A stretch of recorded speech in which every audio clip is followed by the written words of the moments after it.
Number 12 is the normal distribution problem.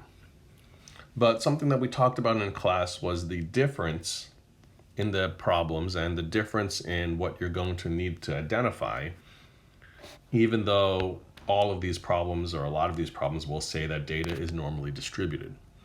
A normal distribution problem will give you the same information every single time, which is an average and a standard deviation. This problem, which is based on something called the central limit theorem, basically says that as long as a sample size is large enough, you can assume that that sample is normally distributed. That's why this type of problem gives us a size for a random sample. The main difference between calculating a central limit theorem normal distribution problem and a regular, I'll say, normal distribution problem is the inclusion of this sample size. That means the average is the average we're given, same thing as before, but the standard deviation we're using has to be adjusted based on the sample size. So if the calculated standard deviation is 50, it has to be adjusted based on the sample size using the square root of that sample size. The diagram remains the same as what we discussed before. Finding the probability that the mean of the sample is less than 239, you're going to build your diagram the same way as before. That's a normal distribution curve.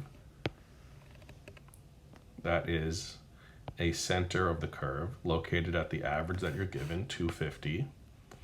That is a marker placed at the data value that you're given, in this case 239, somewhere to the left of 250 because it's less than. And then less than 239 means we're shading in the area to the left of this value.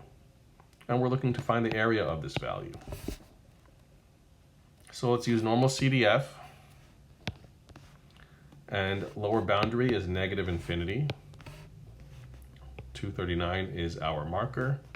250 is our average. And our standard deviation is 50 divided by radical 49. That gets us a probability of 0.062.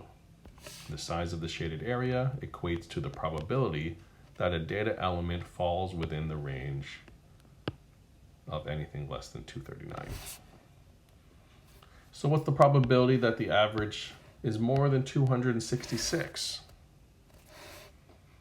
Same diagram, normal distribution, centered at 250.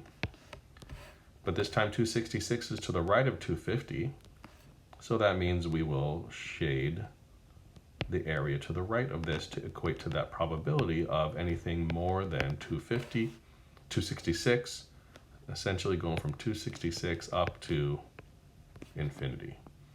So let's use our normal CDF, and we'll input all of this. This one I will show you. Let's hit second. Go to distribution, normal CDF. We have a lower boundary of 266. We have an upper boundary of infinity. We have a mean, an average of 250, and we have a standard deviation of 50 that has to be adjusted based on the sample size of 49. So that would be 50 divided by radical 49. And we'll hit enter, and we have a 0.013 probability, or rather a 1% chance that this sample is above 266, the average of the sample.